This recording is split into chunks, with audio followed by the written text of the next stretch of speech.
punto, donde estaba el departamento, no lo llenaron. Y eso no puede quedar vacío. En cuanto al número único, nos pusimos de acuerdo en que este era su primer caso. Entonces, en el consecutivo, el número correcto era 001-21. Y me encontré con algunas talleres que tienen un número raro ahí. No sé de dónde lo sacaron. Que había cosas que inventar o recrear, le llamo yo, porque ustedes están recreando una situación que van a tener en la vida real cuando estén en el rural. Por eso yo le digo recrear. Entonces, sí, había que, en algunos talleres, tenían que poner una información que ustedes como médicos son los que lo llenan. Por ejemplo, el número de historia clínica. Ese sí podía ser cualquiera, porque ese lo asignas tú. ¿De acuerdo?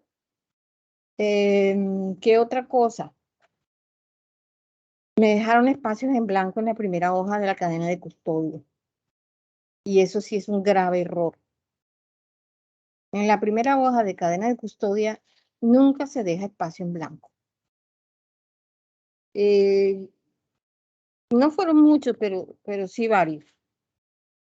Entonces yo en este fin de semana termino de calificar y ustedes ya el lunes pueden ver la nota dentro del trabajo. Yo la voy a colocar en la primera hoja de presentación. Hubo por ahí unos cuantos, llevo como 5 grupos que no me colocaron hoja de presentación. Yo tomo los nombres del taller y verifico con el detalle de los grupos que me mandó cada coordinador. Entonces yo sé quiénes son los del grupo. Eso no hay problema para la nota. Pero sí era importante colocarle una hoja de presentación. Entonces, lo que no tienen hoja de presentación, busquen la nota dentro de los documentos, que ahí va a estar. ¿Qué otra cosa? ¿No? En general, hicieron un buen taller. Todavía no he puesto nota de 5, pero puede haber un 5. La menor nota que he puesto es 2.8.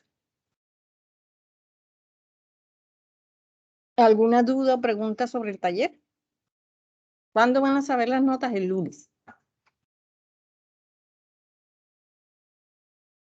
La fecha límite, ustedes saben que era ayer hasta las 12 de la noche, las 24 horas. Bueno, entonces ya voy a iniciar, jóvenes. Voy a tomar por aquí la primera asistencia y luego vuelvo a tomarla.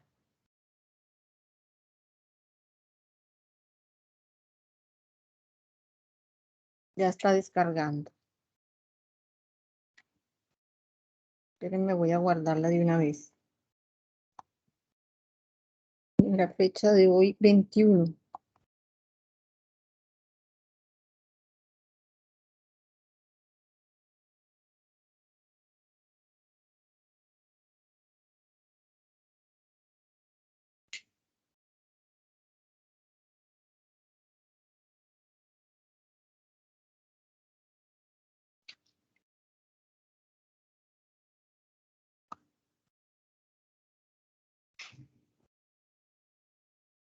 Agosto 21. Listo.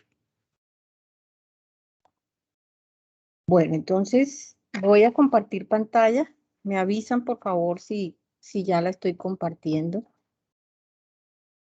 Un momentico.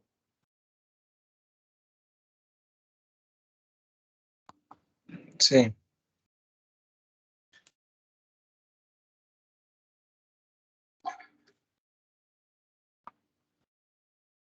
Bien, jóvenes. Entonces, nuestro segundo tema, después de cadena de custodia, es intoxicación por alcohol etílico y metílico. De este tema, ustedes tienen en Teams 2 documentos. Uno que habla sobre el alcohol etílico y otro que habla sobre el alcohol metílico. Esos 2 documentos tienen que leerlos, desmenuzarlos, analizarlos, porque a partir de allí es que voy a realizar el quiz. ¿Cuándo? El próximo sábado.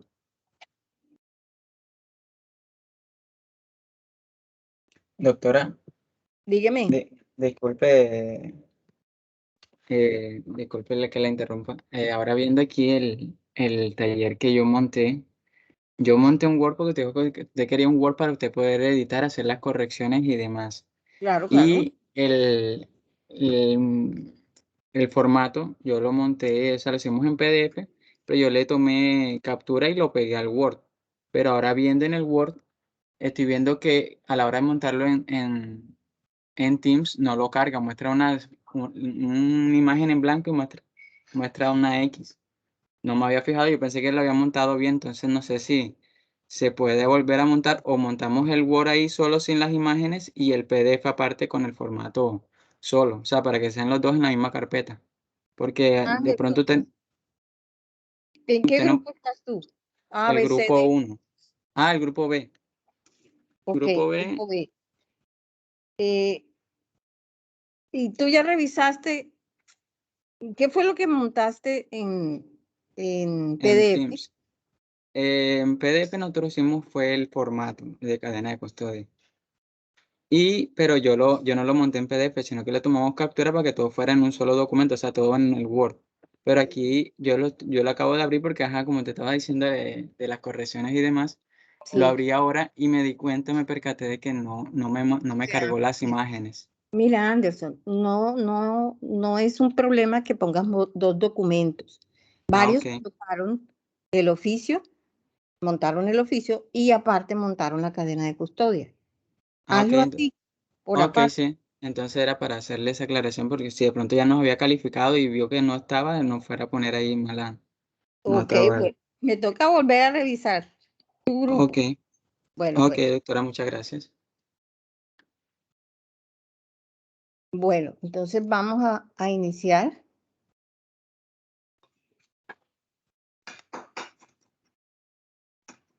Listo. La dirección de internet que ven ahí, perdón, evalúan los riesgos que puede tener cualquier individuo, hombre, mujer, para entrar en una etapa peligrosa con el alcohol. Está ahí, la presentación queda en Teams y cualquiera puede hacerlo.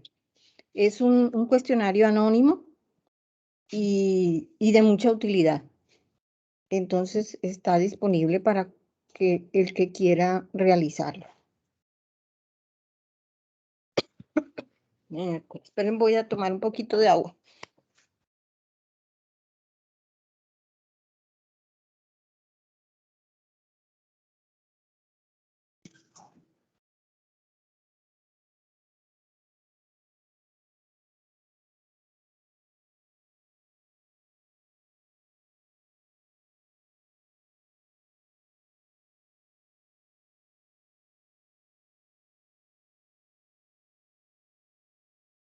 Me preocupa que pase alguien y se perdió.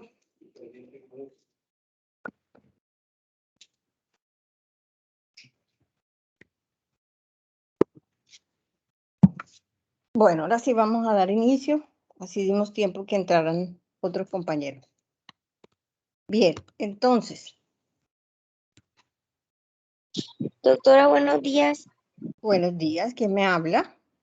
Estefanía, yo soy la monitora. Ok, pero Estefanía, tú eres del grupo D. Sí.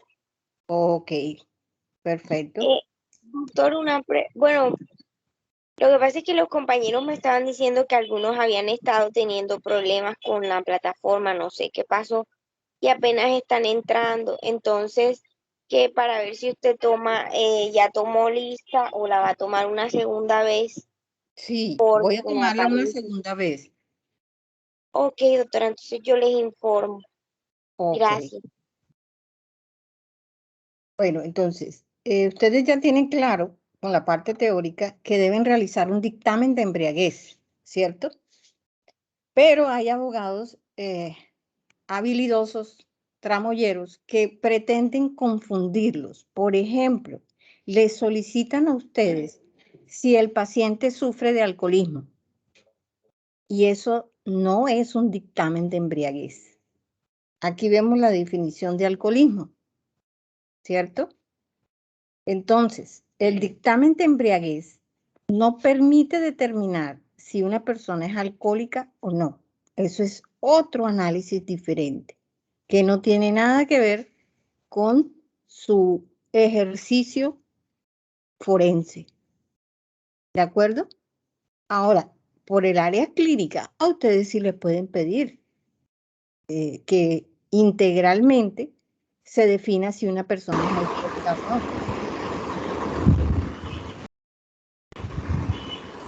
Cierren los micrófonos, por favor. Bueno.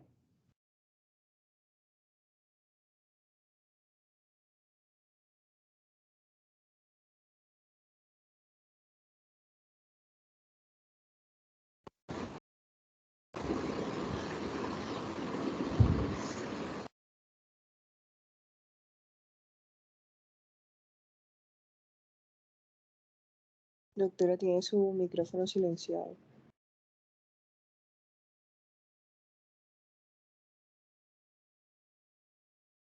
Ya. Ok, ¿me escucharon esta parte? Voy para atrás. No, doctora. Bueno, inicié diciéndoles que pueden consultar esta página, ¿sí? A manera personal. No tienen que colocar el nombre, es un cuestionario y cualquiera lo tiene a la mano ahí en Teams, en la presentación. Les decía que el abogado habilidoso y mañoso pretende a ustedes confundirlos cuando les solicitan un dictamen. Resulta que el dictamen que ustedes hacen como médicos en ejercicio de su servicio social obligatorio es un dictamen de embriaguez, que no tiene nada que ver con el alcoholismo. ¿De acuerdo? Aquí tenemos la definición de alcoholismo. ¿Ahora sí me escuchan? Sí, doctora. Sí, doctora. Claro. Perfecto. Entonces, para hacer un dictamen de embriaguez, no tienes que determinar si una persona es alcohólica o no. Y ya lo vamos a ver por qué. En la definición está. Alcoholismo sintomático. Para confundirte te dicen, ¿tienes los síntomas de ser un alcohólico? Eso no es lo que va a determinar el dictamen de embriaguez. Aquí está la definición de alcoholismo sintomático y no tiene nada que ver con el dictamen de embriaguez. Alcohólico. Esta es la definición por la Organización Mundial de la Salud.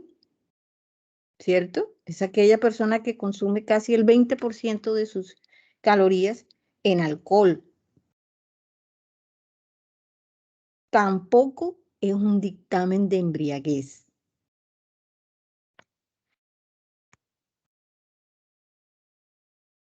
Ahora sí vamos a hablar de embriaguez. Todos conocemos un estado de embriaguez, ya sea por alcohol o por otras drogas. ¿De acuerdo? En cualquier sexo, a cualquier edad. ¿Cómo está definido la embriaguez entonces? ¿A qué es lo que tú te debes dirigir cuando haces un dictamen de embriaguez? A la alteración de las potencialidades psíquicas y somáticas de grave y corta duración en el tiempo. O sea, son síntomas que se presentan en relación con la dosis, con la cantidad de alcohol que ha ingerido esta persona y el tiempo. ¿De acuerdo? Miles de consecuencias hay con el alcohol. El doctor Eddy les hacía una presentación donde les hablaba qué tanto está involucrado el alcohol en los delitos, en diferentes delitos, no solamente accidentes de tránsito, sino maltrato infantil, maltrato intrafamiliar, etcétera, etcétera. También me imagino que les habló de la tolerancia. Aquí está la definición de tolerancia. Las personas se vuelven tolerantes al alcohol. ¿Por qué? Porque hay un sistema enzimático, hay 3 metabolismos, ya lo vamos a ver, donde el alcohol genera una respuesta. Y cada vez que tú consumas más cantidad de alcohol o más frecuente, esa actividad enzimática va a disminuir y por eso se presenta el fenómeno de la tolerancia. Definido así. ¿Quién quiere leerlo, por favor?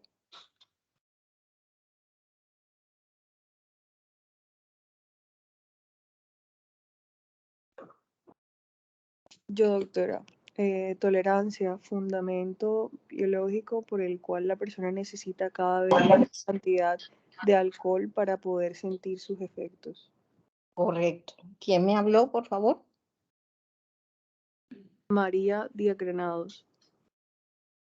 Ok, María. Esta tolerancia puede afectar un dictamen de embriaguez. ¿Por qué crees tú, doctora Díaz Granados, por qué crees tú que la tolerancia puede afectar un dictamen de embriaguez? Mira la definición.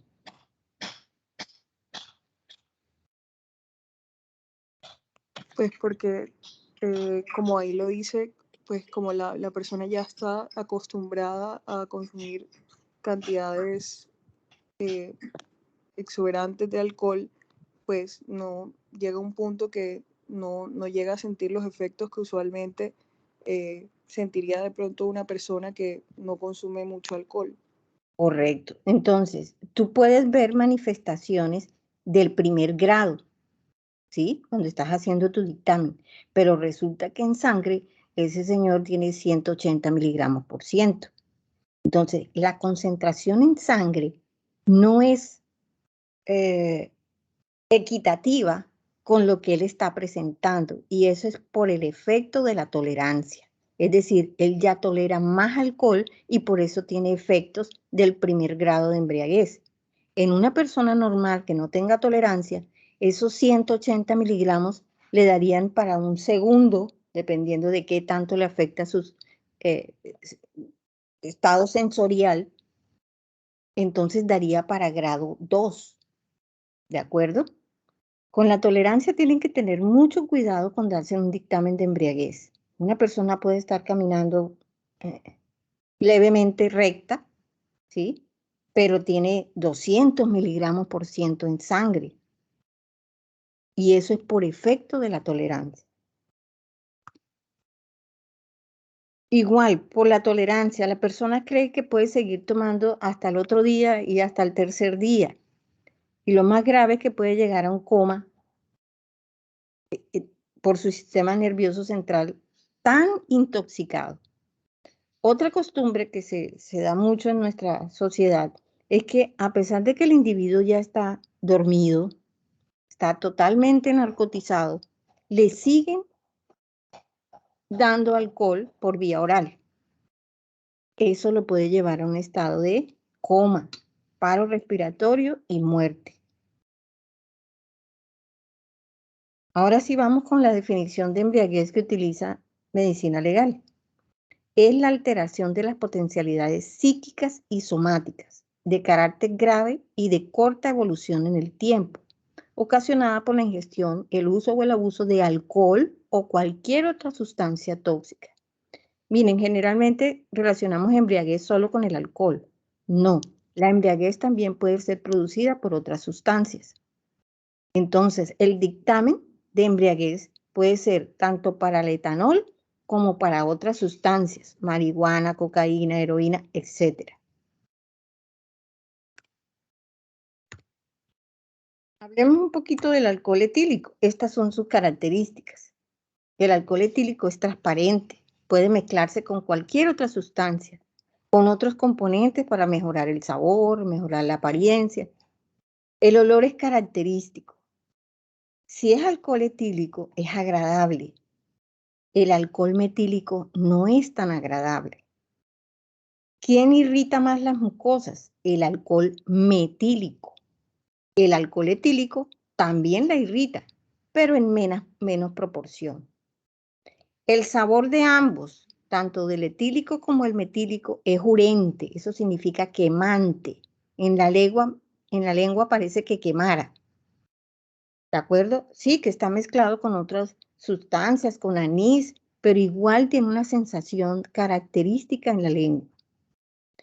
Ambos, tanto el etílico como el metílico, poseen el grupo alquino y el grupo hidroxilo. ¿Qué le permite esta configuración química? Pasar todas las membranas, todas. Barrera hematoencefálica, barrera placentaria y todas las membranas a partir de la mucosa oral.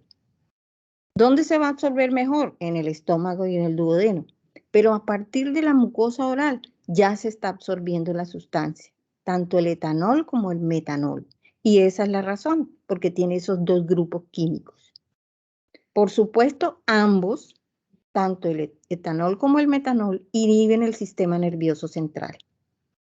Ese es su mayor efecto.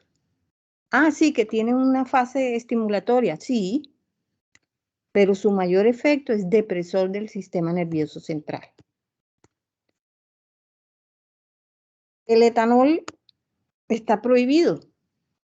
Acuérdense de la propaganda, la ley 30 de 1986, que lo dicen rápido para que nadie se acuerde. Está prohibido, pero al ser una sustancia socialmente aceptada, pues está prohibida solamente por un rango de edad. Todos conocemos que afecta el sistema nervioso central, por eso tú puedes hacer un dictamen de embriaguez. Causa adicción y dependencia, eso está comprobado. Y aún así es de venta libre. ¿De dónde se obtiene el etanol? De este compuesto químico, el etileno. Esto es en forma sintética, es decir, la fábrica a través de cualquiera de estos componentes puede obtener alcohol. Hay otros que tienen otros usos, otros componentes de ese etileno que puede tener otros usos. ¿Cuál es el etanol frecuentemente obtenido? El de las frutas, ¿cierto? Que ponen a fermentar con panela o con azúcar diferentes jugos de frutas. El corozo, tú puedes obtener etanol del corozo. Si te pasas de fermentación, se convierte en metanol. Entonces eso tiene su tiempo, su temperatura. ¿Qué otras frutas? La piña, la uva.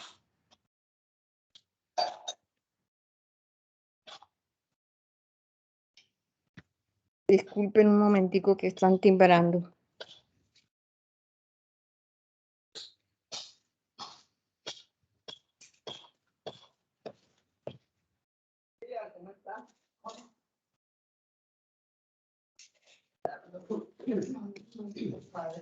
Bueno, todo en clase. Ah, bueno.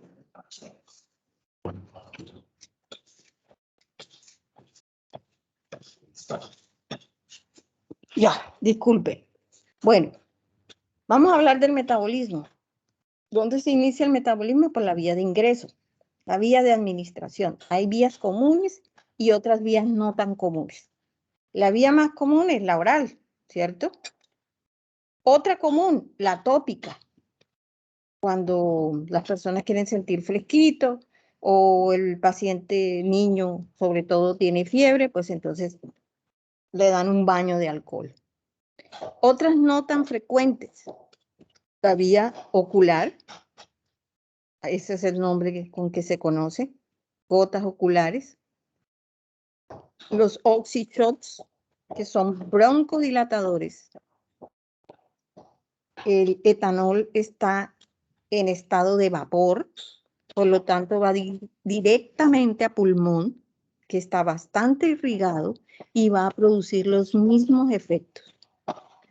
Y a través de tampones, muy frecuente también, donde no va a haber aliento alcohólico.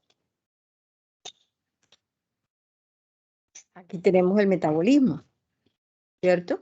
A partir de la boca, que es tan irrigada también sublingualmente, también se absorbe. Por eso es que en mínimas cantidades pueden detectarse.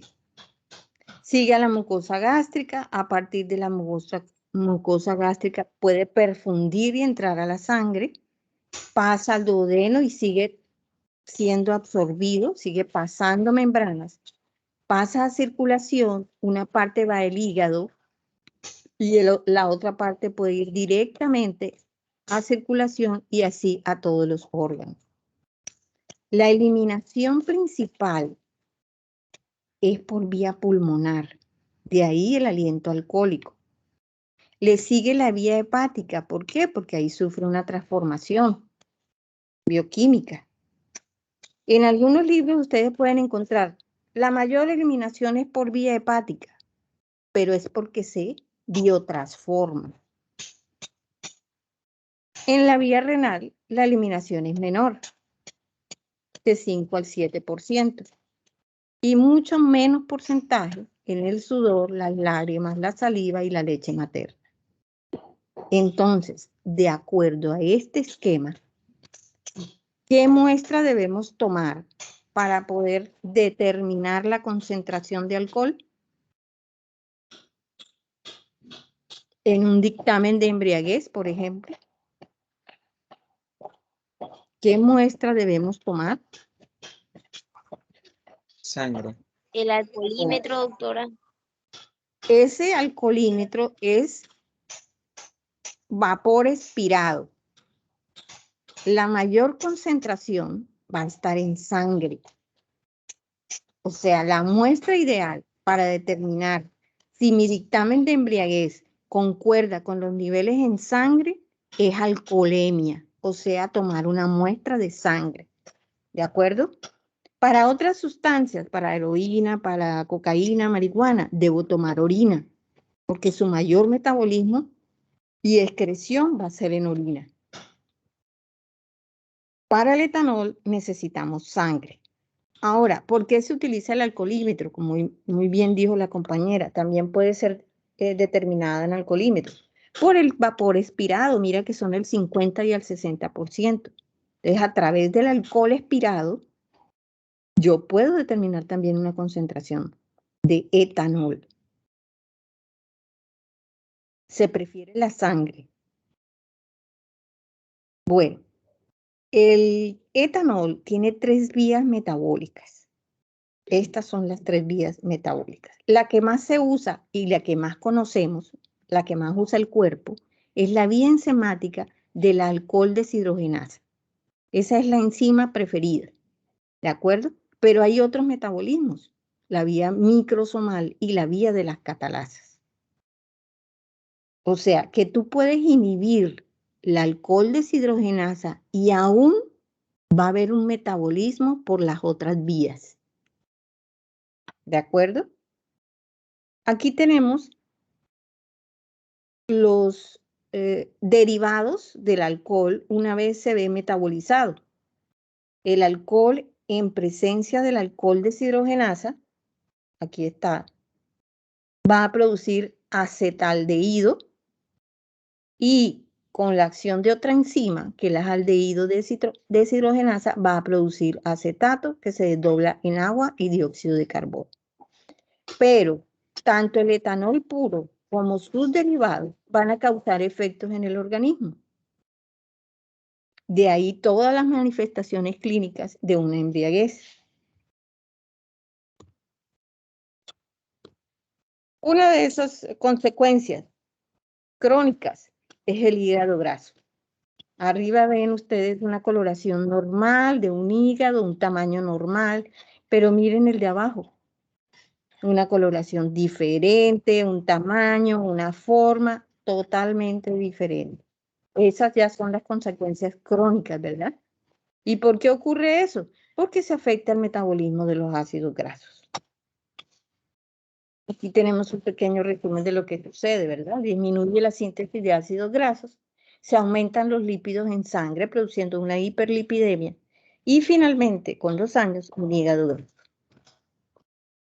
Como no se utilizan los ácidos grasos, ¿qué va a suceder? El organismo tiene un estímulo para producirlos. ¿A partir de qué? De tejido graso. Entonces, además de que los están acumulando, porque disminuye su síntesis, también hay un estímulo para producirlos. Entonces va a haber lipogénesis, incrementándose los valores del lactato y de ácidos grasos en circulación. Cuando aumenta el lactato, cuando aumenta el lactato, cambia esta relación lactato-piruvato, aumentando el lactato en sangre y una disminución de la excreción del ácido úrico, pudiéndose presentar la famosa gota. Los cristales que se acumulan en las articulaciones de ácido úrico, el ácido úrico presente en la orina y finalmente la gota.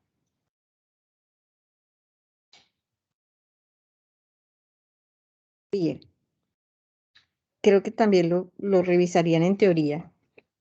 Todas las fases por las cuales puede pasar el organismo que ha ingerido alcohol. Hay diferentes fases para el alcohol etílico, ¿sí? Y esa sintomatología está de acuerdo con la dosis y el tiempo. Se inicia con un estado de excitación o euforia, ¿verdad? El paciente se siente chévere, hablador, conquistador, simpática, bromea, lo que generalmente no hace en su estado sin alcohol. Luego viene un síndrome de confusión mental, cuando se le comienza a trabar la lengua, confunde el nombre de una persona con otra. Ya puede que no sepa cómo se llama el lugar donde está. Luego viene el síndrome cerebeloso, con sus características, una anestesia, una hipnosis, un desequilibrio, una ataxia, que ustedes pueden medir cualquiera de esas dos fases en un dictamen de embriaguez. Y finalmente, si sigue ingiriendo alcohol, pues puede llegar al síndrome comatoso, donde puede haber paro respiratorio y un fallecimiento. ¿Qué pasa con el metanol? Si cualquier persona se tomara solo el metanol, solito, una copita de metanol, que es horrible, por eso que casi las intoxicaciones por metanol no son frecuentes, son accidentales, y es porque está mezclado con otras sustancias. Entonces, cuando una persona ingiere solito metanol, el periodo de latencia está en un promedio de 12 horas. El metabolismo del metanol es más lento. Luego de ese periodo, o bueno, en ese periodo puede tener sintomatología muy parecida a la del etanol. Y luego viene el periodo de acidosis metabólica, el más grave, que necesita atención médica. Entonces, como el metanol no se ingiere puro, porque es de mal sabor y de mal olor, lo mezclan con alcohol etílico.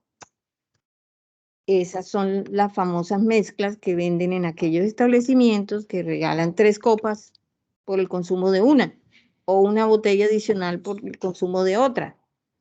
¿Por qué? Porque lo han mezclado con metanol. El metanol es más barato. El metanol es el alcohol de madera, el alcohol que sirve para los pebeteros, el alcohol que utilizan para fábrica de disolventes, ¿sí? De sustancias para limpiar pisos, superficies, en pinturas. Su olor es penetrante, por eso es que generalmente es una intoxicación accidental porque está mezclada con otras sustancias o en envases no apropiados. Yo conozco varios casos de intoxicación en niños porque generalmente el metanol lo venden en las botellitas de Tutti Frutti, de Pony, botellas no adecuadas para mantener el metanol. Si el metanol está mezclado con etanol, va a tener los mismos efectos que el etanol. Un periodo agradable, excitatorio, ¿cierto? Porque está mezclado con etanol. También va a haber confusión mental, va a haber un síndrome cerebeloso y puede llegar al coma también, pero porque está mezclado. Hay una dosis tóxica para el metanol, que es mucho menor que la del etanol. ¿Dónde van a encontrar esa dosis mínima tóxica en niños y en adultos? En el documento que deben leer, que es del Instituto Nacional de Salud. Yo ahorita les presento el documento. Importante esas dosis, importante el tiempo. Hay que averiguar hace cuánto ingirió la sustancia y actuar lo más rápido posible. Ya ustedes saben las consecuencias, ¿verdad? Además de que puede haber una acidosis metabólica, el paciente puede perder la vista. Puede tener también una insuficiencia renal. Bueno, este es otro datico curioso. Ya lo he hecho en otros cursos. Y generalmente de estas preguntas el 80% sale positivo. ¿Siente deseos de beber frecuentemente? Sí, todos los fines de semana y cuando hace calor. ¿Se decepciona cuando en una reunión no ofrecen licores? ¿Quién no se decepciona? No, hombre, aquí no están dando ni cerveza, nos vamos. ¿Tiene que beber licor cuando está solo, triste o deprimido? Esa es una de las mayores causas o mayores excusas para beber. ¿Usa alcohol para poder dormir? Hay mucha gente que para conciliar el sueño, toma una cervecita. ¿Le teme al alcoholismo? No, eso no es con este individuo que ya ingiere alcohol todos los fines de semana. No le teme al alcohol. ¿Escoge sus amistades entre personas bebedoras? Claro que sí, porque él también gasta. Entonces mejor salgo con él que sí bebe que con otro que no beba. ¿Piensa que en la bebida con alguna frecuencia? Claro, en todos los cumpleaños, en todas las fiestas, festivos, en todos los partidos donde gana el equipo preferido. Entonces, de estas preguntas, el 80% debe pararle bolas al alcohol, del 80% positivas. Este es otro cuestionario. Hay varios cuestionarios que también ustedes utilizan como médicos para investigar si el paciente es alcohólico. Clínicamente, ¿no? Bueno, entonces seguimos. No, pero es que el alcohol de una vez que se elimina ya no causa nada. Ojo, esto está documentado. Produce cardiomiopatía a consecuencia del uso y el abuso del alcohol. O sea que eso no es tan inocuo como parece.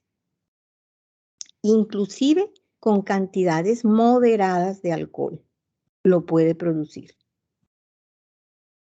Aquí tenemos los ventrículos, importante el ventrículo izquierdo, ya vamos a ver por qué, para la toma de muestra.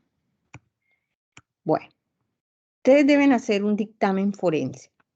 ¿Cuál es ese dictamen? El dictamen de embriaguez, porque lo trajo el agente de tránsito, el agente de policía, es una persona que iba embriagada, causó daños en un lugar o estaba maltratando a alguno de sus familiares y ustedes deben realizar un dictamen de embriaguez. Cada médico que hace un dictamen de embriaguez está detectando una sintomatología que le va a dar un nivel de embriaguez.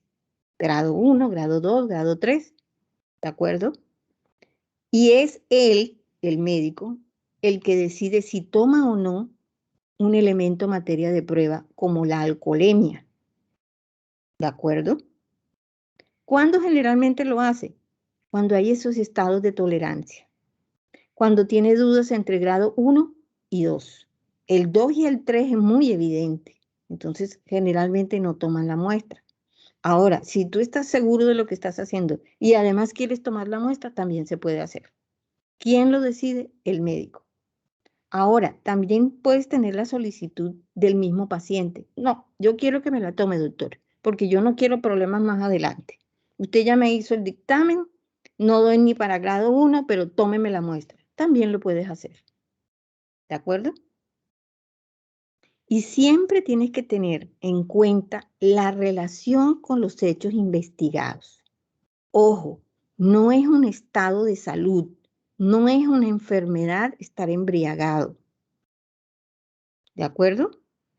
Tiene relación con un delito. Por eso es que te llevan a ti el paciente para que tú le hagas un dictamen de embriaguez porque ha ocurrido un delito o está en investigación si ocurrió o no. Por eso a esa muestra no le llamamos, es una muestra de laboratorio. No, le llamamos un elemento materia de prueba. ¿Cómo se toma esa muestra? Me imagino que también se lo mencionaron, pero vamos a especificarlo. Siempre se toman 2 muestras. Muestra y contramuestra. Ay, ¿cómo así 2 muestras? En el mismo momento en que se toma la primera, se toma la segunda. Con la misma aguja porque es un sistema al vacío. ¿Por qué sucede esto, jóvenes? Por el caso que yo les había comentado en clase. Tú estás seguro que al salir de turno no te habías tomado nada de alcohol y luego aparece un resultado positivo. ¿A dónde se va a debatir ese resultado? Con la contramuestra, así como sucede con los deportistas cuando le toman la muestra de orina para saber si estaba con anabolizantes, por ejemplo. Se le toman 2 muestras y si da positivo a la primera, se tiene que analizar la segunda y ahí sí corroborar. Lo mismo sucede con una muestra para alcoholemia. No se debe usar alcohol antiséptico para limpiar el área. Puede que tú no tomes la muestra. Ok, lo va a hacer la enfermera o el laboratorio.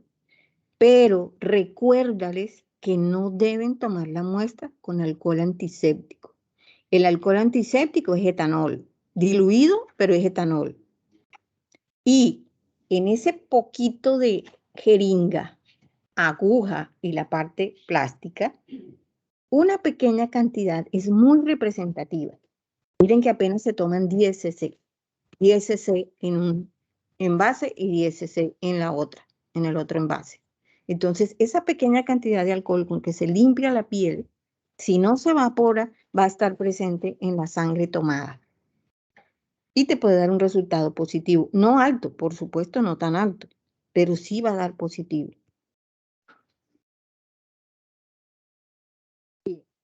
¿Por qué hay que tener en cuenta la dosis tiempo? Jóvenes, cuando a ustedes le llega el paciente, hay casos en que el policía ya le ha dado como 3 vueltas a la manzana, tratando de convencerlo de que mejor, si una colaboración monetaria sería lo mejor para no llevarlo al médico. ¿De acuerdo? Entonces, siempre que tú atiendes un paciente, debes anotar la hora en que llegó, la hora en que se tomó la muestra, la hora en que ocurrieron los hechos. Puede suceder que a ti te lo traen a las 8 de la mañana y resulta que los hechos ocurrieron a las 12 de la noche. Miren todo el tiempo que ha transcurrido. Entonces los niveles de alcohol en sangre han disminuido en ese tiempo. Y eso va a afectar la investigación. Ahora, el químico puede hacer un retrocálculo.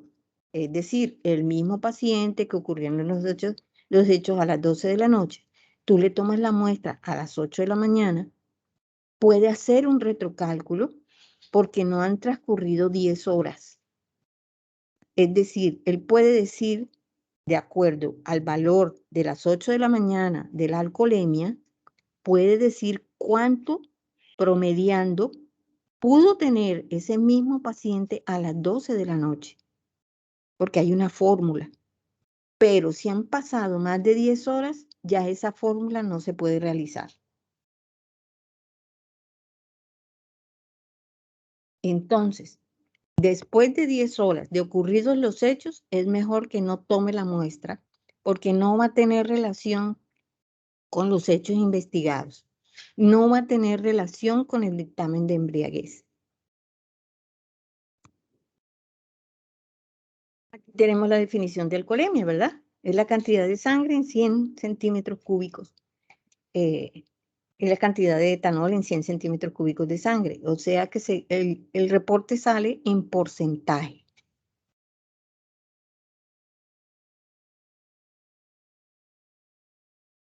Puede que seas tú el que tome la muestra u otra persona. Se prefieren siempre las venas del brazo. ¿De acuerdo? Así no pones en peligro a nadie. Debe ser un sistema al vacío. Porque este procedimiento que vemos del lado inferior a la derecha es un error. Tú no puedes vaciar la jeringa en un sistema abierto. ¿Por qué? Porque se va a perder etanol. Y resulta que tú dijiste que tenía un dictamen, un grado de embriaguez en el dictamen, grado 3, y cuando esta persona hizo este procedimiento erróneo, se pierde casi el 50% del etanol. ¿Por qué? Porque el etanol se evapora. Cuando se toma la muestra, se utiliza este anticoagulante, fluoruro de sodio. Ese anticoagulante viene en unos tubitos tapa gris. El tapa morada, eso es para hematología. Ahora, si no cuentas con este tubo, que es el ideal para alcoholemia, pues te tocará tomarlo en uno morado. De tapa morada que tiene ERTA, etilendiamino tetracético, que es otro anticoagulante, pero ese anticoagulante se prefiere para preservar las células, por eso sirve para hematología, la morfología de las células. En cambio, este anticoagulante, que es el fluoruro de sodio, protege los metabolitos químicos, cianuro, mercurio, ácido sulfúrico, etanol, metanol. Es el ideal. ¿Lo encuentra en todos los centros médicos? No, tienes que pedirlo. Ya es más frecuente encontrarlos, porque ya se han dado cuenta que hay que integrar lo forense a lo médico. Bueno, entonces ya les decía, si no cuentan con el NAF, se puede con el anticoagulante EDTA. No hay anticoagulante, entonces toca tomar la sangre total, pero inmediatamente enviar la medicina legal. Ya les comenté que después de 10 horas que este señor policía le ha dado la vuelta a toda Barranquilla, y entonces cuando el señor no le da una ayuda económica, entonces él lo lleva a medicina legal o a un centro de salud. Pero si es después de 10 horas, no debes tomar la muestra. El dictamen sí, pero no con la muestra de sangre, porque ya no es representativa. Volvemos a la definición de embriaguez. Eso se lo tienen que aprender de memoria. La alteración de las potencialidades psíquicas y somáticas de carácter grave, afecta gravemente los reflejos y de corta evolución en el tiempo ocasionada por la ingestión, uso o abuso de alcohol o cualquier otra sustancia tóxica. También se los dije que quien decide tomar la muestra es el médico, ¿de acuerdo? Ahora, si tú lo decides y el paciente no acepta, te tiene que firmar que no aceptó la toma de muestra, ¿de acuerdo? Eso generalmente la autoridad investigadora lo toma en contra de la persona que no se quiso tomar la muestra. Pero hay un dictamen de embriaguez. Bueno, resulta que tú ya hiciste tu dictamen de embriaguez. Tú decidiste tomar la muestra. Y entonces, ¿y el resultado? El resultado nunca sale inmediatamente, nunca. Tú debes esperar el resultado para reafirmar tu dictamen. El dictamen de embriaguez por sí solo, sin la muestra de sangre, es válido. Tiene validez y tiene validez procesal. ¿De acuerdo? Entonces, si tú estás a la espera del resultado, tú puedes colocar: el caso sigue en estudio, a la espera de los resultados. ¿Cuáles resultados? Los de alcoholemia o los de psicotrópicos, porque tú crees que también tiene marihuana. Entonces, también le pediste un análisis de cannabinoides en la orina. Entonces, tú colocas así: se esperan los resultados, el caso se encuentra en estudios, pero ya hay un dictamen de embriaguez. No tener los resultados no anula el dictamen. En ese dictamen hay una parte que dice observaciones. Ustedes lo van a ver, no sé si ya lo vieron con el doctor Luis. Ahí debes colocar cuántas muestras se tomaron y para qué estudios se enviaron.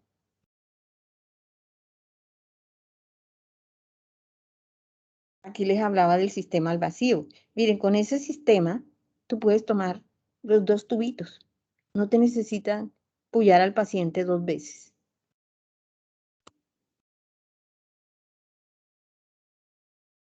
Rotular, que fue lo que le faltó en los talleres. Cuando yo envío algo en un paquete, yo tengo que ponerle un rótulo. ¿Qué lleva ese rótulo? Nombre completo, fecha y hora de la toma de muestra, sobre todo para alcoholemia, la hora de toma de muestra y el nombre de la persona que recolectó la muestra. Arteriólogo, auxiliar, médico. Pero yo no sé tomar la muestra de sangre, jóvenes. A veces ustedes están solos. ¿Por qué? Porque en el área rural no hay 5 enfermeras, las que quedan de turno. De pronto son 2 y si acaso 1.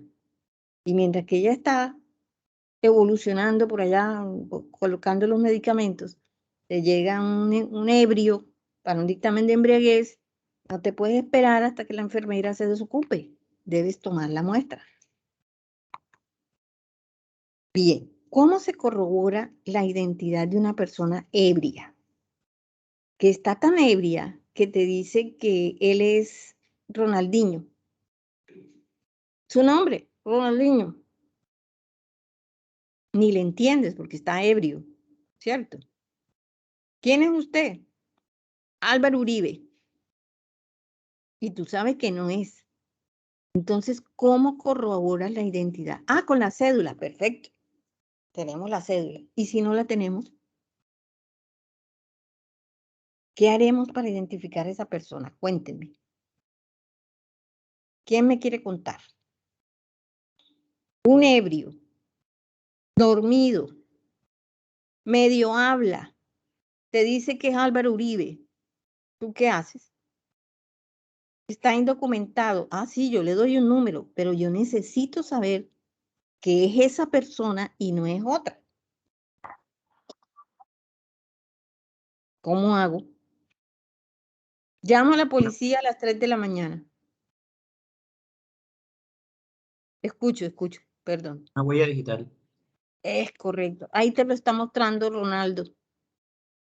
Y no es una, son las 5. Las 5 huellas. ¿En dónde? En el mismo dictamen, en la misma orden de alcoholemia, en alguna parte que no se pierda, en el dictamen copia que tú vas a dejar en tu unidad, ¿cierto? ¿Por qué? Cuando llegue el periodo de juicio, van a llamar a esta persona y le van a preguntar, ¿a usted fue el que le tomaron la muestra? No, yo no estaba por allá, pero aquí el médico registra que le fue tomada una muestra de sangre. No, a mí no me tomaron nada. Llaman al médico, oiga doctor, aquí en interrogatorio o en la etapa de juicio, no podemos saber si la persona que usted le tomó la muestra es la que tenemos aquí. Tú fácilmente le puedes decir, mire, detrás del dictamen están las huellas de la persona a que yo le hice el dictamen y se le tomó la muestra. Corroboren si es la misma persona que ustedes tienen allá. A ellos les toca comparar las huellas. Ustedes ya hicieron lo que tenían que hacer, que era identificarlo. ¿Cómo? Con las huellas. Cuando estábamos en el laboratorio hacíamos un taller, jóvenes, un taller de toma de huellas, porque no todo el mundo sabe tomar las huellas. Cuando ustedes van a un banco a abrir una cuenta, ustedes le piden su huella. Sí, colóquela ahí. Sí, mójese aquí el dedito y colóquela ahí. Jóvenes, a ellos no les conviene, no les interesa tener una buena huella, porque cuando a ti te estafen con una huella, tu cuenta, ¿qué va a decir el banco? No, mire, no pudimos cotejar la huella porque cuando se tomó la huella al abrir la cuenta, quedó mal, tú eres el interesado en que esa huella quede muy bien. Y para efectos del dictamen de embriaguez, también tienes que tomar buenas huellas, porque tú le estás haciendo el dictamen a una persona que debes identificar. ¿De acuerdo? ¿Dudas, preguntas hasta todo lo que hemos hablado?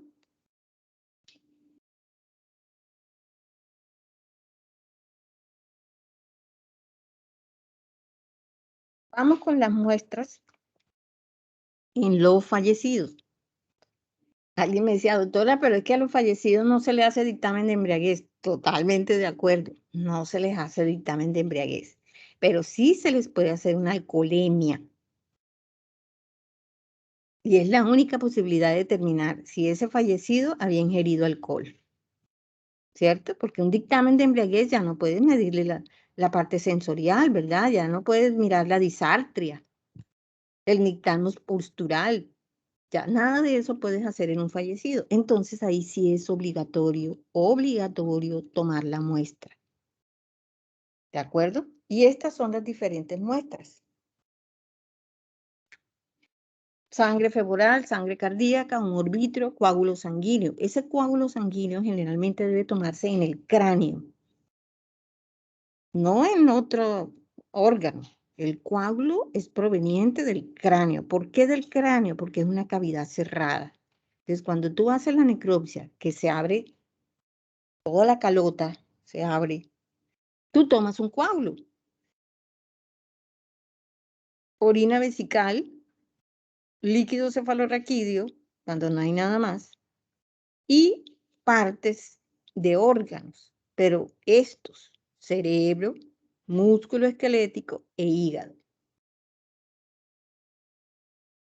Imagínense tomar una muestra para alcoholemia de este cuerpo.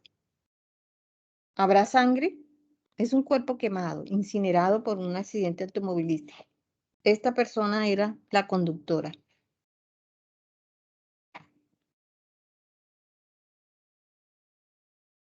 Sangre ya no se puede, ¿cierto? Sangre femoral, sangre cardíaca, no creo. Humor vítreo, creo que no, porque este cadáver no tiene ojos.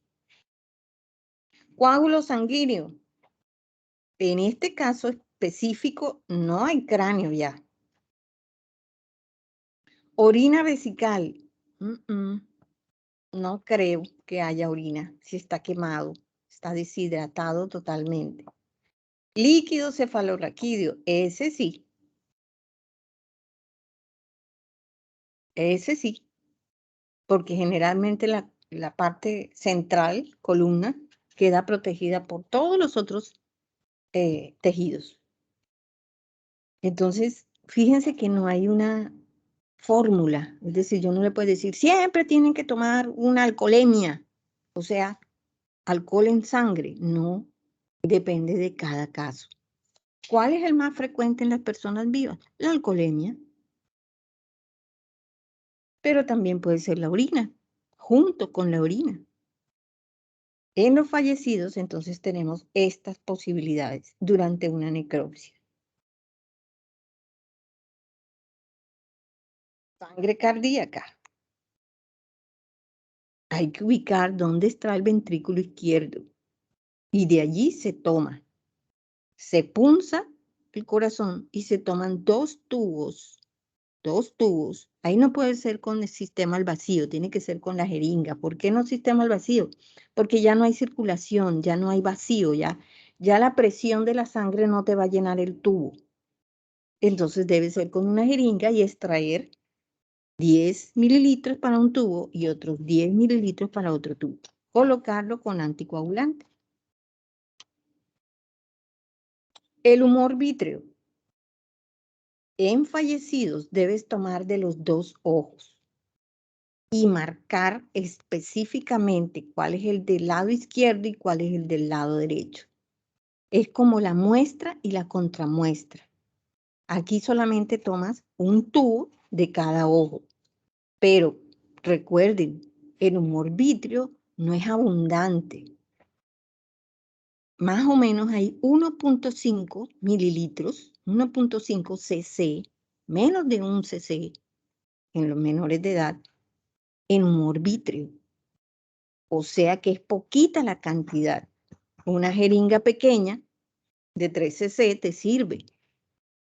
Tomas la muestra, colocas en tubo, sin anticoagulantes, sin conservantes, sin preservantes. Colocas en el tubo, sellas, refrigeras y envías a medicina legal. ¿Qué se va a determinar ahí? Nivel de alcohol. Esa muestra puede durar más o menos en refrigeración o en congelación 2 semanas. Se prefiere refrigeración. Tienes que tener el material adecuado, ¿verdad? En este caso sería la jeringa de 3 cc y un tubo pequeño. Tener todos los elementos para puncionar el ojo y el método para refrigerar. Aquí vemos cómo se punza el ojo. Miren dónde está ubicado el humor vítreo. Se ve mucho, pero nada más son 1.5 cc. Tienes que entrar en un ángulo de 45 grados, perdón, por aquí, tratando de no coger otro tejido, ni atravesarlo. Miren cuánto entra de la jeringa, la mitad, perdón, de la aguja, la mitad de la aguja. Si tú metes toda la aguja, vas a puncionar este vasito y entonces ahora no estás tomando humor vítreo, sino humor vítreo más sangre. Hay que tener cuidado de no atravesar el ojo. ¿Y eso cómo se logra? Con un ángulo de 45 grados hasta la mitad de la aguja. Y comienzas a extraer el líquido. Miren que no pasa de 1.5. Aquí hay 1 y más o menos aquí hay 4. Puedes hacerlo directamente en la esclera o sobre el párpado. ¿Por qué a veces lo hacen sobre el párpado? No es lo indicado, porque el ojo se mueve mucho. El ojo en su cavidad es muy móvil. Ese líquido sirve para otras muchas cosas, no solamente para alcohol. Sirve para determinar una glicemia, electrolitos y pruebas serológicas como HIV. Pero eso es para la parte clínica. Para efectos del dictamen de embriaguez, en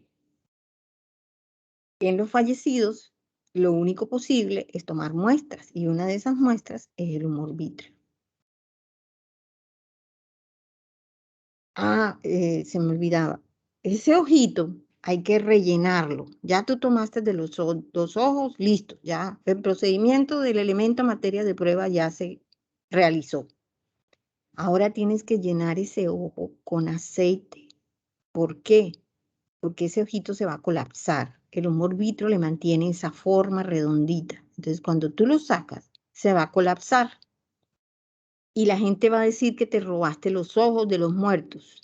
No, entonces tienes que llenarlo con aceite. ¿Cuál aceite? Aceite Johnson, aceite de inmersión, de laboratorio, aceite de cocina si no hay más, para poder darle nuevamente la forma a ese ojito. Porque si no, en el pueblo van a decir que el médico rural se está robando las córneas de los ojos. Eso ya es viejo, eso ya ha pasado, pero es por eso, es porque no lo rellenan. Orina vesical, tal cual como se hace el procedimiento en clínica. Ya no van a necesitar tanta asepsia porque se trata de un occiso. Recuerden que se está haciendo es muestras post-mortem, después de muerto. Entonces ahí vas a poder practicar hacer las punciones vesicales. ¿A dónde va ese líquido? Todo lo que puedas recoger. Si se llenaron 3 frasquitos, llene los 3 frasquitos. Todo lo que se pueda recoger.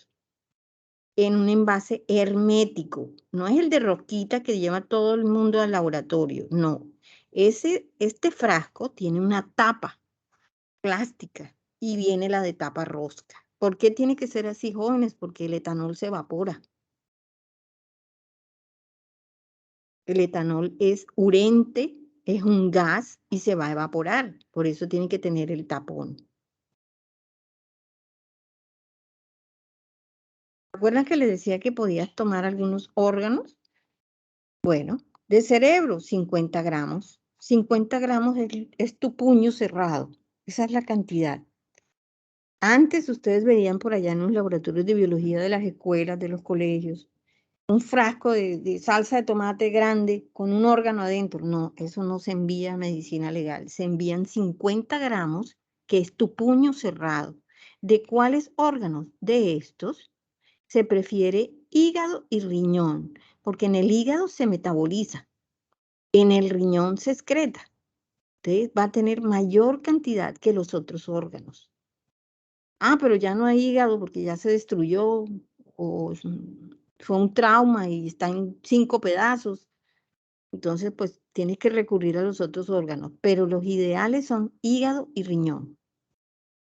Vesícula biliar, si te toca, todo. Contenido gástrico. También puedes determinar, se puede determinar en contenido gástrico el etanol. Nunca meter un órgano en una bolsa plástica y enviarlo congelado. Ese no es el embalaje ideal. Esto en 2 horas se puede estallar porque el etanol se evapora.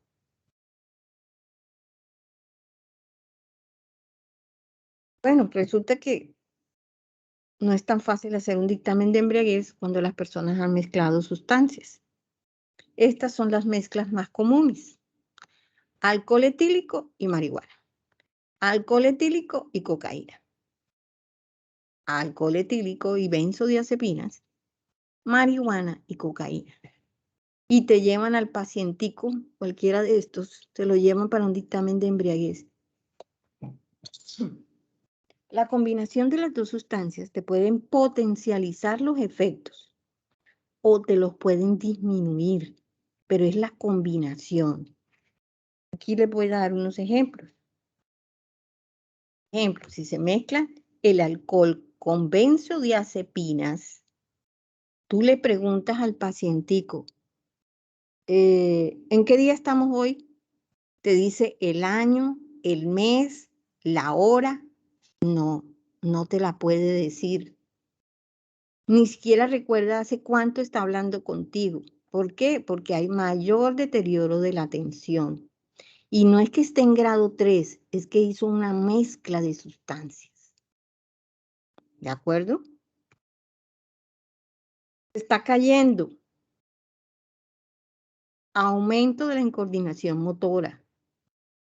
No puede ni siquiera mantenerse en la silla, se va de lado. Medio dormido. No le entiendes ni su nombre. Y él te dice, pero es que yo apenas me tomé 2 cervezas, pero es que las mezcló con benzodiazepina.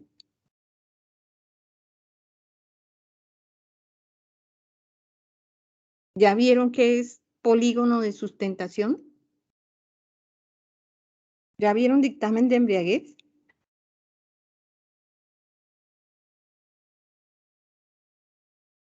Anderson. ¿Ya vieron dictamen de embriaguez? Sí, doctora. El polígono de sustentación es cuando la persona abre más las piernas para poder mantener el equilibrio. Así es. Ese es el polígono de sustentación. Ok. Bueno, Profe, disculpe, coméntame. nosotros los del grupo B todavía no hemos visto el dictamen de embriaguez, por lo que teníamos la clase de teoría el lunes y fue festivo. Bueno, tiene que verlo esta semana. Todos esos signos los van a ver. El nixtamal postural también, incoordinación motora, cómo se mide, los reflejos, cómo los miden. Mire, un truco fácil para medir un reflejo para los del grupo que no han visto dictamen de embriaguez. Tú estás hablando con la persona y haces la mímica de tirarle un objeto. Cualquier persona se retira porque le va a caer algo o pone la mano para agarrarlo. Una persona embriagada no hace ninguna de las dos cosas. Son truquitos. Le preguntas la hora o cuándo cumple, no se acuerda. No se acuerda de su fecha de cumpleaños. Eso ya es un grado 2 o 3. Pero si mezcló droga, aún con grado 1 ya no se acuerda. Le preguntas dónde estudió. Ni idea, y es un ingeniero. No sabe ni dónde terminó la carrera. Bueno, una compañera de ustedes mencionó el alcoholímetro. Este es el aparatico, el famoso alcoholímetro, que mide el alcohol expirado. La persona que le van a tomar la prueba de alcoholímetro o alcoholimetría se llama, sopla por esta boquilla y registra aquí el valor del alcohol expirado. Si te hacen a ti la prueba, tú debes tomarle foto a la pantallita con el valor o pedir impreso el resultado, porque esta pantallita va a cambiar, se va a desaparecer el valor y no quedaron pruebas. La boquilla es desechable, jóvenes. Y algunos policías le colocan aquí a esa boquilla alguna sustancia para que dé positiva y poder pedir una ayuda económica. Entonces, cualquier persona que vaya a tomarse una prueba de alcoholímetro tiene que pedir una boquilla nueva. El Listerine, jóvenes. No, vamos a limpiar aquí. Mire que no es alcohol antiséptico, es Listerine. El Listerine tiene etanol y te va a dar positivo. 3, no, tiene Listerine y me lo está desinfectando. No, te está poniendo alcohol para después pedir la ayuda económica. Pero ya les dije que hay que pedir el resultado impreso o tomarle una foto a la pantalla. Estos son los valores que mide el alcoholímetro, que es el aire expirado.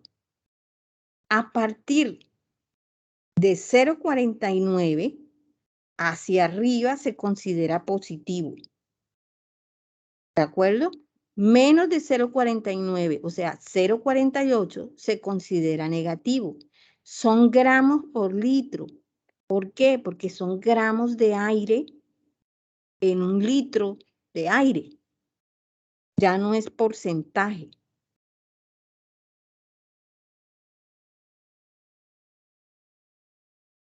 ¿Por qué se puede medir con ese aparatico? Jóvenes, porque dentro del aparatico hay una placa de platino negro. Cara, eso es caro. Entonces, cuando el aire expirado toca la placa, se produce una reacción química, produciéndose en esa placa ácido acético, que es directamente proporcional al alcohol, porque es que así se forma. El OH con el platino negro hace que se forme el ácido acético. Y el equipo mide electrones. ¿De quién? Del ácido acético.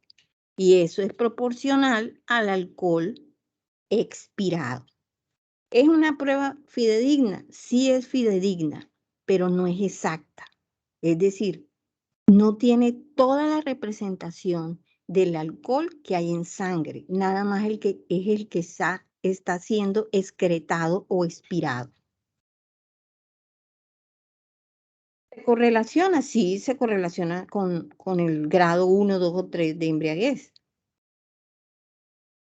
La mejor prueba, la gold estándar, es este equipo, un Haight Space, que mide el etanol comparándolo con otras sustancias, como el isopropanol.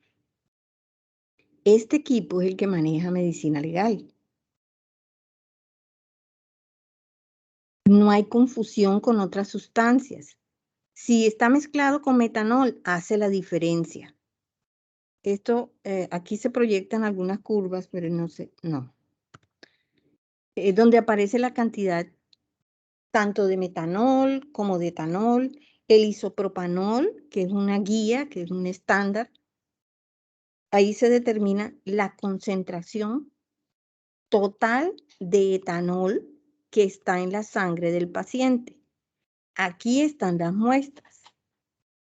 Aquí hay un sistema de inyección, aquí hay una agujita y va midiendo porque perfora cada uno de los tubos. Cada concentración va apareciendo en la pantalla. Esa es la prueba Gold Standard, la mejor. Ese equipo lo tiene la universidad en el piso 12. Para Coméntame. medir el alcohol expirado, ese es para medir alcohol expirado. No, También. alcohol en sangre. Ok. El alcohol Gracias. expirado es este aparatico, el alcoholímetro, este, Ya. que no es Bueno, tan gracias. fidedigno porque nada más es el alcohol expirado. ¿De acuerdo? Ok. Gracias.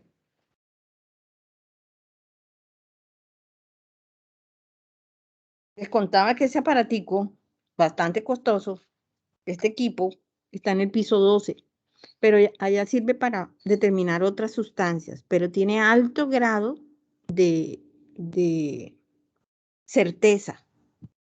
Por ejemplo, se pueden medir hormonas. Bueno, ¿cuál es el camino ahora a seguir? Jóvenes, ustedes tienen en Teams y también aparece en la página web del Ministerio de Salud esta ficha de notificación de intoxicación por sustancias químicas. Ah, es que tengo que notificar los intoxicados por etanol. No. Los de etanol, no. Los de metanol, sí. Es de obligatoria notificación.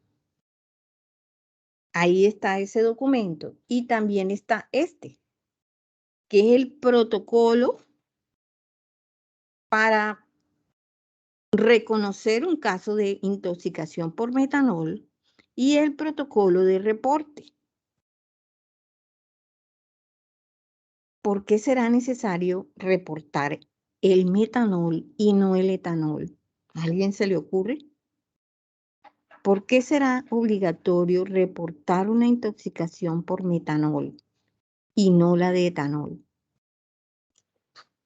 Para poder así contrarrestar lo que serían las, o sea, el alcohol artesanal, o sea, Ok, por para así evitar, decirlo, adulterado. O sea, como atacar por esa parte también lo que sería el alcohol ok, adulterado. controlar la venta de alcohol adulterado le toca a la policía. Pero ¿qué tiene que ver el médico aquí y qué tiene que ver el Instituto Nacional de Salud? Hombre, porque si se presenta un caso, seguramente hay más. Lo que vas a evitar es que se siga propagando la intoxicación. Entonces ya no te va a llegar uno intoxicado por metanol, te puede llegar 5, 10. No sabemos cuánto han ingerido ese alcohol adulterado. Entonces, el control del alcohol adulterado le toca a la policía. Pero con este reporte, el mismo instituto puede emanar una alarma, una alerta. ¿De acuerdo? Tanto para todos los centros de salud que estén alrededor donde tú detectaste el primer caso de intoxicación, tanto para ellos como para la misma autoridad policial que tiene que controlar el expendio de las bebidas adulteradas. Bueno, entonces la tarea es esa, leer los documentos. Tienen que, ¿cuál es el objetivo, jóvenes? Que ustedes puedan diferenciar una intoxicación por etanol y una intoxicación por metanol o una intoxicación combinada, porque de los 3 tipos les puede llegar. Aquí por lo menos tenemos unas diferencias y similitudes en el metabolismo. ¿Cómo así? Miren, de este lado está el metanol y de este lado está el alcohol etílico. Fíjense que aquí hay unos metabolitos. Está el formaldehído, que es tóxico. Está el ácido fórmico, que es el más tóxico, que es el que causa la ceguera. Pero fíjense que actúan las mismas enzimas para ambos casos. La alcohol deshidrogenasa actúa en ambos. La aldehído deshidrogenasa actúa en ambos. Producen diferentes metabolitos, pero ambos son tóxicos. Este va a producir acidosis metabólica, ¿cierto? Entonces, identificar el metabolismo de cada uno. En el tratamiento es bien importante la acción de esta alcohol deshidrogenasa. Yo no voy a tocar tratamiento, pero sí les puedo preguntar, ¿por qué es efectivo tratar una intoxicación de alcohol metílico con el alcohol etílico? ¿Por qué es efectivo? Porque la enzima tiene mayor afinidad por el alcohol etílico. Entonces, si yo le doy al pacientico alcohol etílico, esta enzima va a preferir el alcohol etílico y va a degradarlo primero que el metanol. Cuando se acabe el alcohol etílico, va a degradar el metílico porque era una bebida adulterada y tiene ambos. Entonces, ¿cuál es el tratamiento de ese pacientico que se ha tomado un alcohol adulterado con alcohol metílico? Darle alcohol etílico para que la enzima no degrade este, sino que degrade este. Al no degradar el alcohol metílico, va a haber una eliminación completa del alcohol metílico sin que se forme formaldehído y ácido fórmico. Pero tienes que atenderlo también para que elimine totalmente el alcohol metílico. Antes que se degrade. ¿Se comprendió? Doctora, una pregunta. Entonces,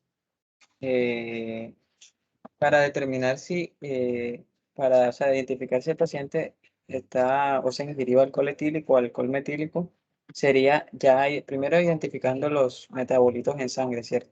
Y ya después, si se corrobora que fue metílico, se da el tratamiento con alcohol etílico. ¿Me habla quién? ¿Anderson? Sí. Anderson, en el área rural en Colombia, difícilmente puedes determinar los metabolitos. Entonces, ¿cómo sería? Es más, apenas ni siquiera pueden hacer electrolitos. Ya te cuento qué puedes hacer. Ya te cuento. Ok, gracias. Profe, una preguntita. Dígame. Entonces, me gustaría saber cómo identificamos cuando la persona tiene, o sea, porque es que es muy difícil, ¿me entiendes? Porque los pacientes que llegan con este tipo de intoxicaciones llegan a la clínica como si estuvieran borrachos. Es correcto, Pero están embriagados. entonces, ¿cuál sería la diferencia clínica clave que nos permita decir a nosotros, hombre, este man tomó trago malo? Hay que ponerle trago bueno. Ajá.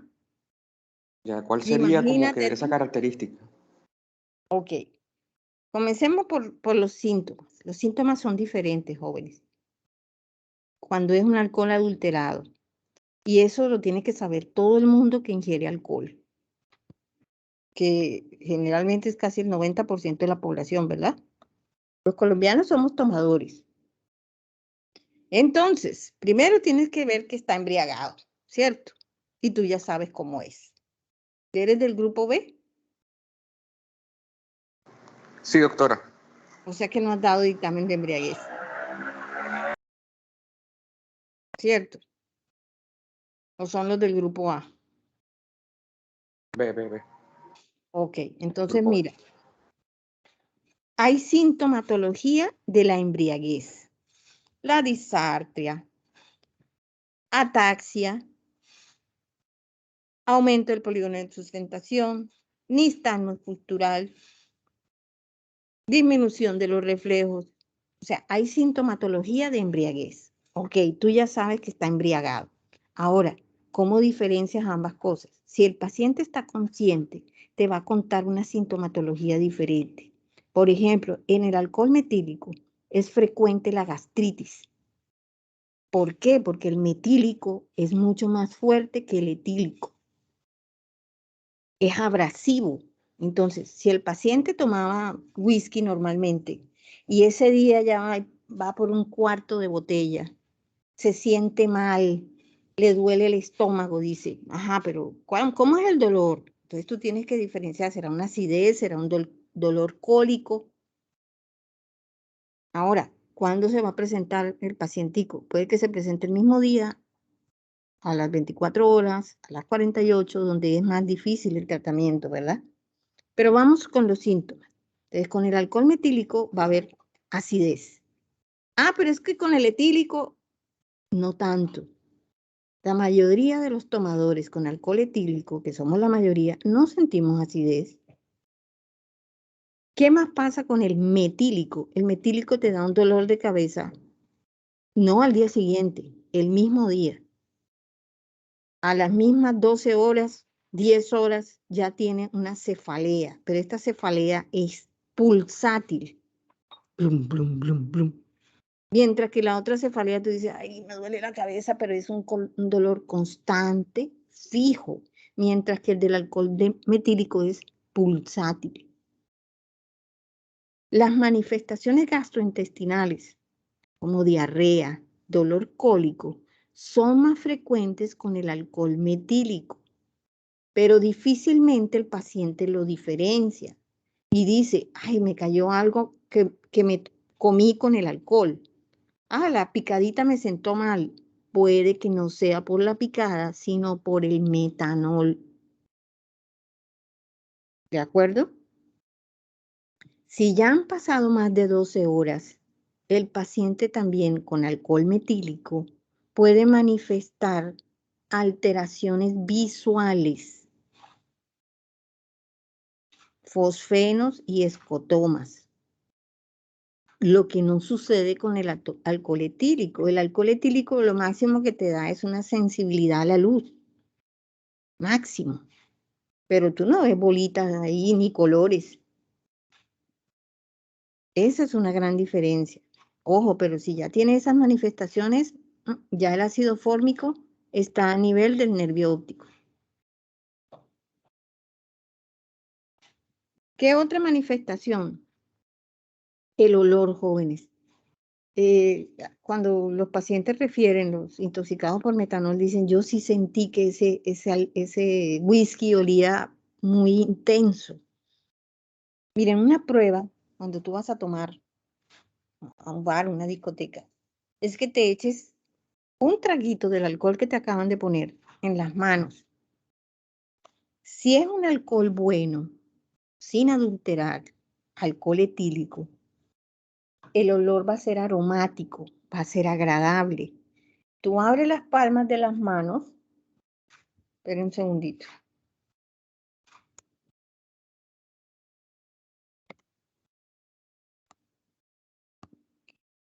Un segundito para mostrarles.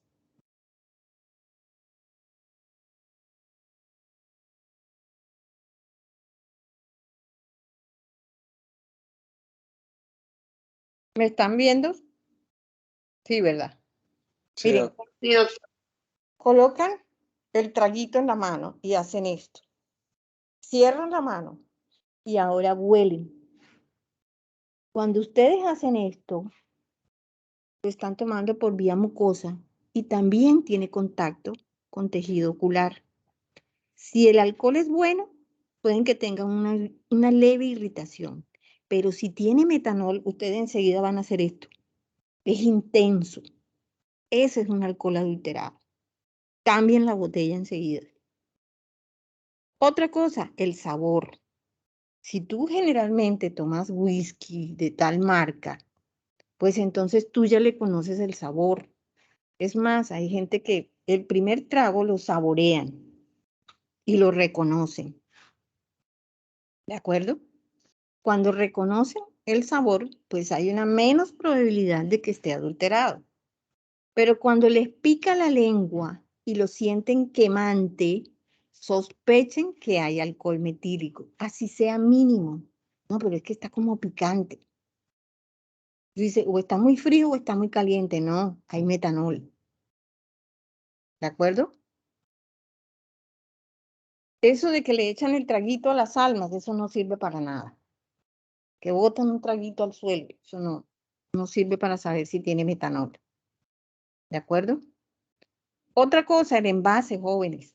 El envase del alcohol que tú generalmente tomas, tienes que conocerlo y que la botella no te la traigan abierta a la mesa, pídela cerrada, que seas tú el que abre el alcohol. Lo destapas y lo puedes oler. Nunca se huele así, porque te va a irritar. Lo hueles así, para sentir el aroma. Debe ser un aroma agradable, no fuerte. Ya descargué nuevamente la lista. ¿Oyeron? Bueno, nosotras las mujeres generalmente le quitamos, cuando estamos tomando, el rótulo a la botella. Perfecto. Eso hay que hacerlo, hay que dañar las botellas para que no las reutilicen y envasen alcohol adulterado. Pero también hay que dañarles el dispensador. Hay que dañarlo, hay que romperlo cuando se acaba la botella. Esas son cosas que van dificultando que el mesero se lleve las botellas allá al boliche y las venda. ¿Para qué? Para que envasen alcohol adulterado. Antes lo hacían con una jeringa, chum, chum, el alcohol adulterado, o sea, dejan media botella de Olpar y le echan etanol. O quedó el cunchito y entonces ahora mezclan todos los cunchitos. Ya eso no lo hacen con jeringas, jóvenes, ya tienen un compresor para llenar las botellas. En menos de media hora ya tienen 50 botellas llenas. Y todos los días, todos los fines de semana se están incautando botellas de alcohol adulterado. O sea que es un peligro tomar. Así se los digo. En Colombia es un peligro tomar por la cantidad de alcohol adulterado que hay en el mercado.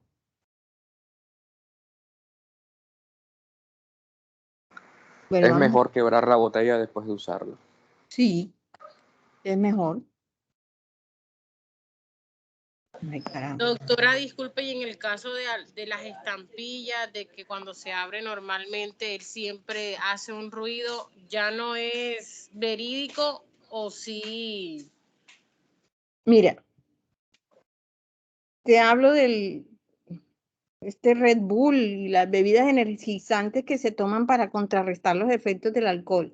Aún esas bebidas, junto con las botellas, te pegan la tapa para que tú escuches, le ponen silicona, entonces tú escuchas y tú crees que estaba nueva. Lo mismo las latas, le abren un huequito, le meten la sustancia, generalmente benzodiazepinas, para dar el paseo millonario. Tapan con silicona, ni siquiera abren la botella, sino que abren un huequito, la lata, perdón, la tapan y ya tienen la sustancia dentro de la bebida sin que tú te des cuenta. ¿Te va a abrir normal? Sí, te va a abrir normal. No es seguro.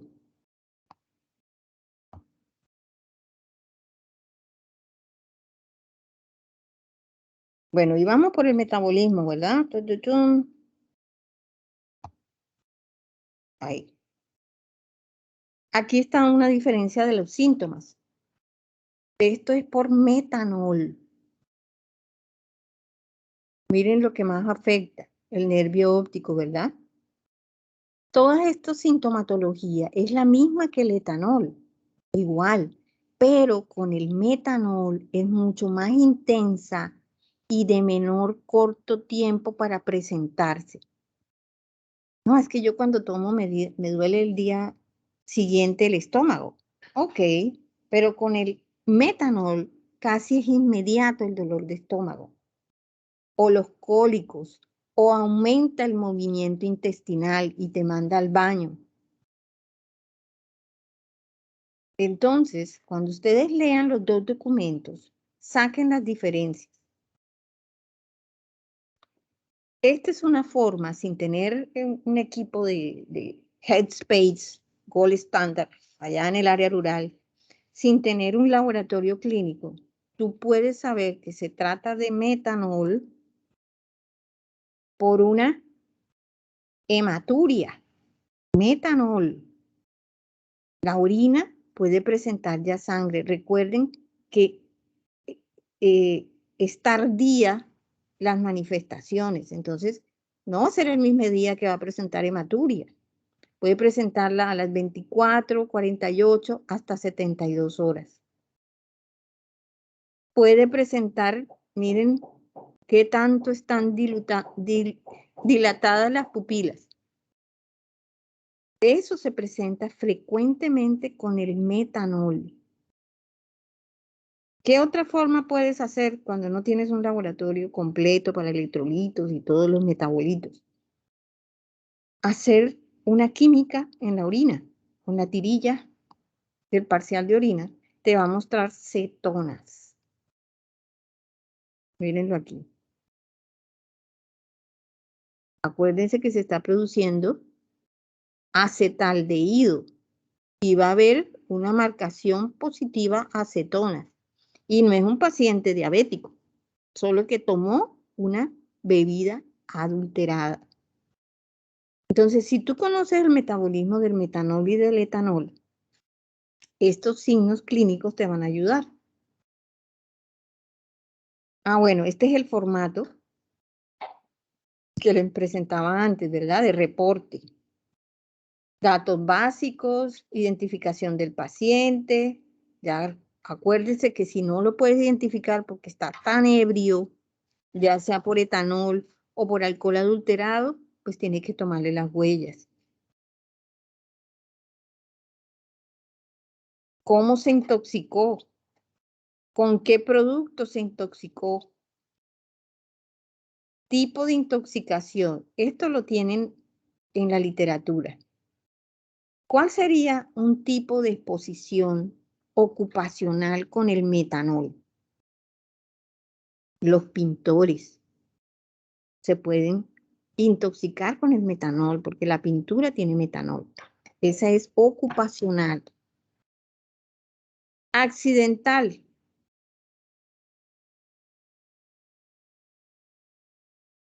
¿Cuál creen ustedes que sería una intoxicación accidental con el metanol? Esa es la más frecuente. La que usted dijo ahorita de los niños, doctora. Correcto. Envasado deficientemente del metanol. Que alguien cree que es una gaseosa y se la toma. Intencional o suicida. Es una muerte dolorosísima, pero hay personas que se pueden suicidar con el metanol. Intencional homicida. Jóvenes, intencional homicida es la adulteración de bebidas alcohólicas. Es intencional. El que le mete metanol a un olpar sabe lo que está haciendo. Y puede ocasionar la muerte. ¿Por qué puede ocasionar la muerte?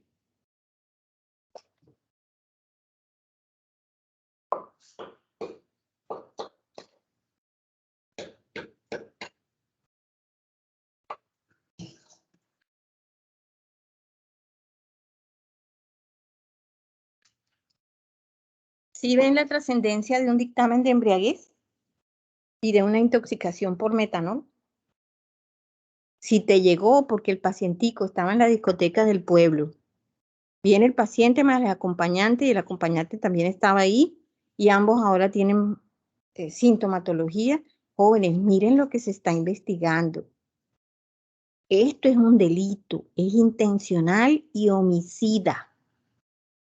El que prepara una bebida adulterada no es para que a ti te dé dolor de estómago. Te puede dejar ciego y te puede causar la muerte. Es intencional y homicida. Es una reacción adversa. ¿En qué caso sería una reacción adversa? Con metanol.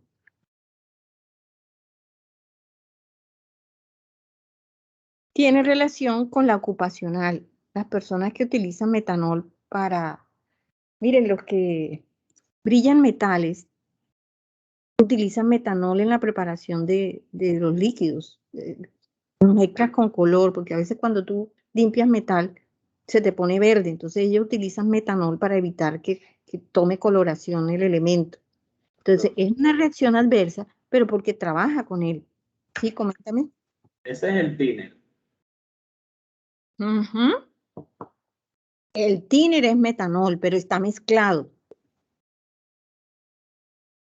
El Barsol también tiene metanol. Puro no, pero está mezclado, tiene metanol. Bueno, entonces tenemos las otras posibilidades: delictiva, farmacodependencia o desconocida.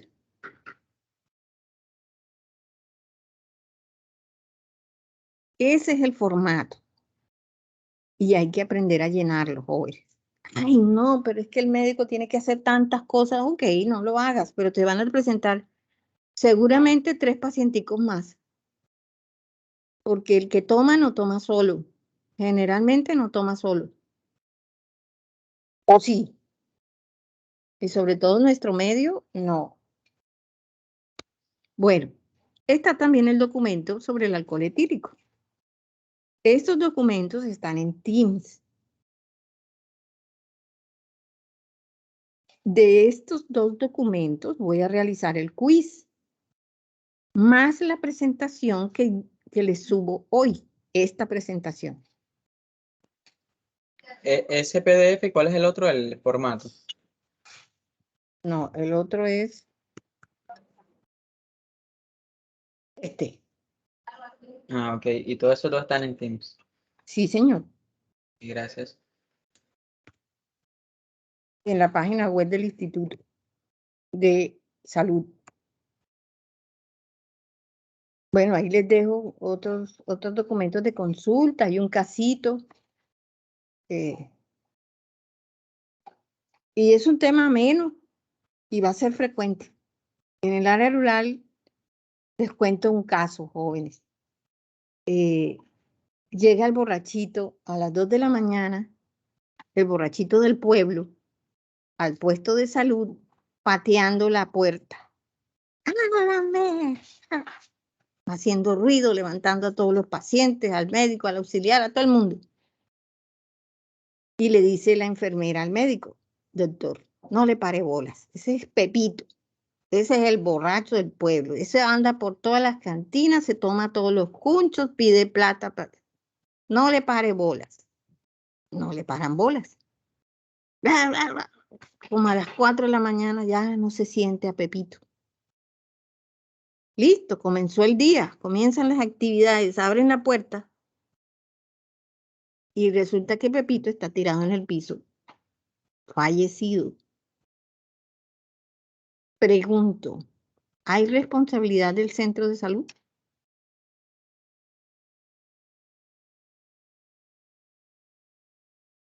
¿Qué creen? ¿Hay responsabilidad o no? Doctora. Sí, doctora. Pepito también tiene, Pepito también tiene derecho de ser atendido. Y si llegó hasta allá a pedir ayuda médica, es por algo. Ellos son los que más tienen tolerancia, jóvenes. Seguramente se tomó un alcohol adulterado. No, imagínense, al médico del pueblo se le muere hasta el borracho del pueblo. Imagínense la propaganda. Se le murió a Pepito en la puerta. Si se le murió a Pepito, ¿quién más no se le va a morir? Ojo, no estoy de acuerdo con eso, con esas percepciones, pero es la percepción del común de la gente. Y eso no puede suceder. ¿De acuerdo? Es un ejemplo real. Bueno, preguntas, dudas. Ya terminamos el tema. La presentación les va a quedar en Teams a todos los grupos. No aquí en general, en cada grupo les dejo la presentación. ¿Todo ok? Ya, doctora, Ya estoy lista. doctora, A ver. Primero tú, que tienes la voz más alta, y luego la compañera. doctora, entonces, ¿para cuándo sería el quiz? El próximo sábado. Ah, pero estamos en parciales. Recuerden que las clases siguen igual. ¿Y cuántas preguntas son del quiz, doctora? Pues No lo he hecho, pero generalmente son 15.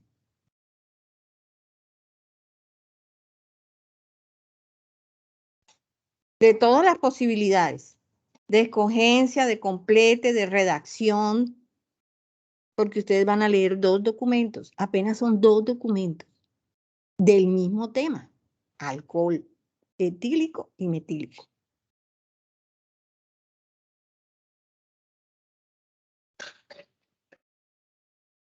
¿Listo? Jóvenes, ¿cuándo tienen el examen? ¿Lo tienen juntos o por grupo?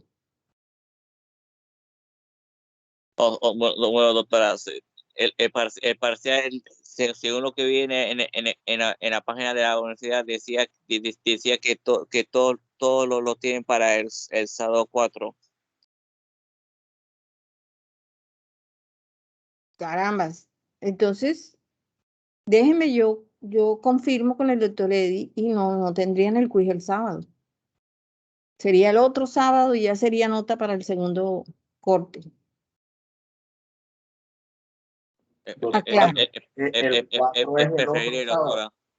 El 4 sería en 15 días. Ustedes harían el quiz para el mismo día del parcial. El próximo sábado es 28. Sí, 28. Ese día no tienen parcial.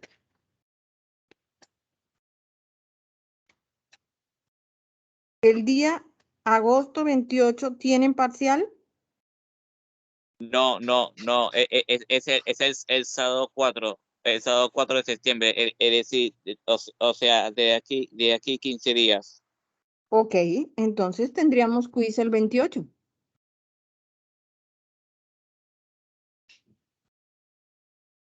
¿De acuerdo?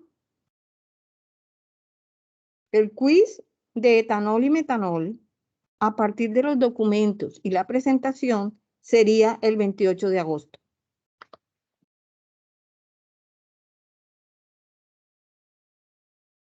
Para todos. Profe, yo tengo una duda. Coméntame.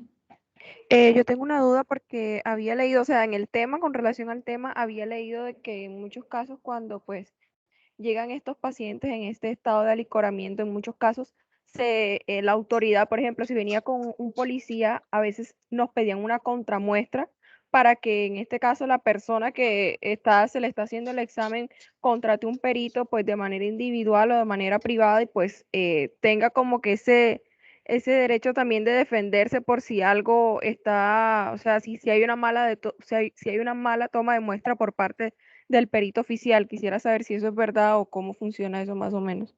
Ok, Natalia. Pienso que leíste un documento que no es de Colombia, pero puede suceder. Puede ser que el paciente te pida una contramuestra. Tú se la puedes dar, pero recuerda que para medicina legal van 2. O sea que tendría que tomarle un tercero para él. Y te cuento, Natalia, que las pruebas que se hacen fuera del instituto, cualquier prueba, no solamente de alcoholemia, que se hacen en otro laboratorio fuera del instituto, no tienen validez para el juez ni para el fiscal. ¿Por qué crees tú que no tienen validez? Pues, o sea, yo pensaba que uno de los que no tuviese validez es que porque uno no se sabe cómo la persona va a almacenar esa muestra, entonces esa muestra puede estar alterada o puede dañarse en el transcurso de que él lo lleve, en este caso, a un perito privado. Correcto, no va a tener cadena de custodia, mientras que la otra sí. ¿Qué más? Porque al ser privado, un ente privado, aparte de la justicia, puede ser sobornado. Entonces Correcto, él podría comprar, o sea, pasar un dinero al laboratorio para que no le digan, aunque en verdad tenga alcoholemia, le digan que no. O sea, ya perfecto. sería algo ya privado. Ok. Lo otro es que los procedimientos que hace el instituto están certificados, jóvenes, certificados como procedimientos forenses. Ningún laboratorio de la ciudad o de Colombia, fuera de los que tiene el instituto, están certificados. Certificados en lo forense. Me refiero a eso. Esperen, dejo de compartir. Un segundito. Ya. Entonces, miren que son muchas razones. Sí, puede llevar una prueba positiva, negativa, pero no va a ser aceptada en el estrado por todas esas razones. Por la posibilidad de una trampa, de falsificar un resultado, porque en el estrado, recuerden que esto hace parte del Código de Procedimiento Penal, es un elemento materia de prueba. ¿Quién recolectó? ¿Quién halló? ¿Quién embaló? Va en una cadena de custodia. ¿Será que todo eso lo tiene la parte privada? No creo. Entonces, Natalia, a ese mismo paciente tú le puedes contar eso, que no va a ser una prueba aceptada, que no es legal, que no tiene una trazabilidad, porque no tiene cadena de custodia, porque no es un procedimiento certificado. Y seguro que desiste. No nos podemos prestar a eso. Sí, porque tenía esa duda que se le respondía en este caso, porque sí había oído de algunos casos de pacientes que le piden la contramuestra y el médico pues se niega simplemente pues a darle la contramuestra, por eso que le decía, porque la persona no cumple con un buen almacenamiento de esa muestra, entonces como que siempre el médico decía no daba la contramuestra y daba la explicación. Es más, le puedes decir, pero yo no le tengo que dar la contramuestra. A ese mismo laboratorio que le va a hacer la prueba, que le tomen la muestra. Tú no te puedes prestar para esos juegos ilegales. ¿De acuerdo? Ok, Bueno, listo. ¿alguna Ok, otra gracias. duda? De nada. Doctora, Coméntame, eh, Iván. ¿el quiz va a ser por Team o por el aula? ¿Por el aula de campus? ¿Sí? Sí, por campus. ¿Y qué tiempo tendría, doctora?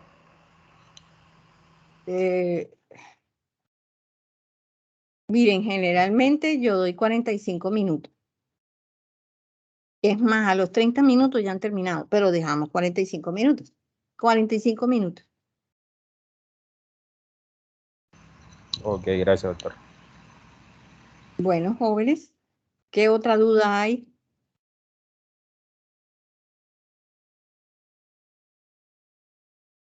El dictamen de embriaguez es muy frecuente y la toma de muestra también.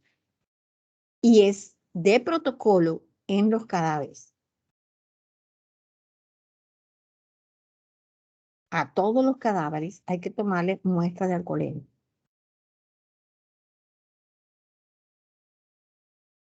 Entonces, la toma de muestra en el cadáver depende de cómo te llegue el cadáver, ¿de acuerdo? Pero eso hay todas esas posibilidades. ¿Listo? ¿No hay más dudas? ¿Todo comprendido?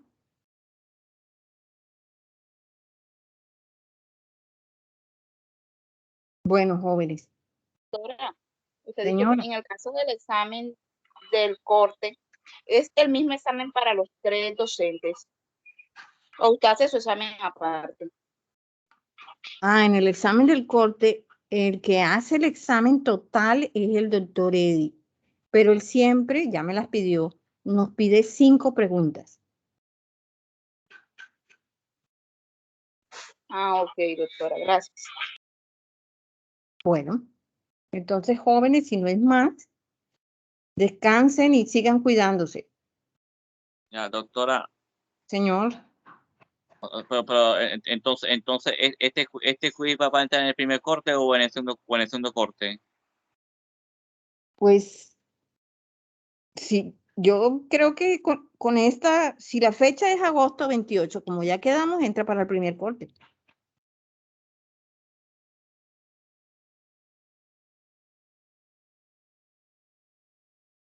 Ok. Bueno, jóvenes, ¿alguna otra duda?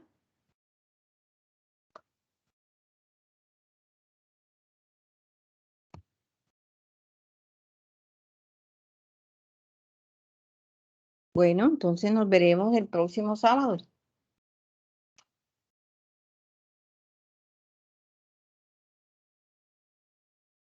¿Por qué tan callados? Y no se ha salido ninguno. Ok, doctora, gracias. Que pase Ok, bien. bueno, Gracias, doctora. Esté igual. muy bien. Doctora, que pase buena. Buen día. Gracias, doctora.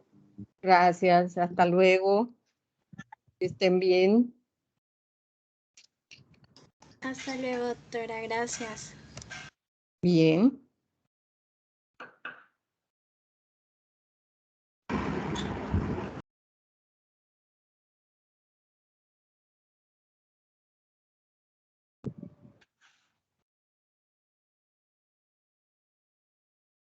Nos vemos el otro sábado.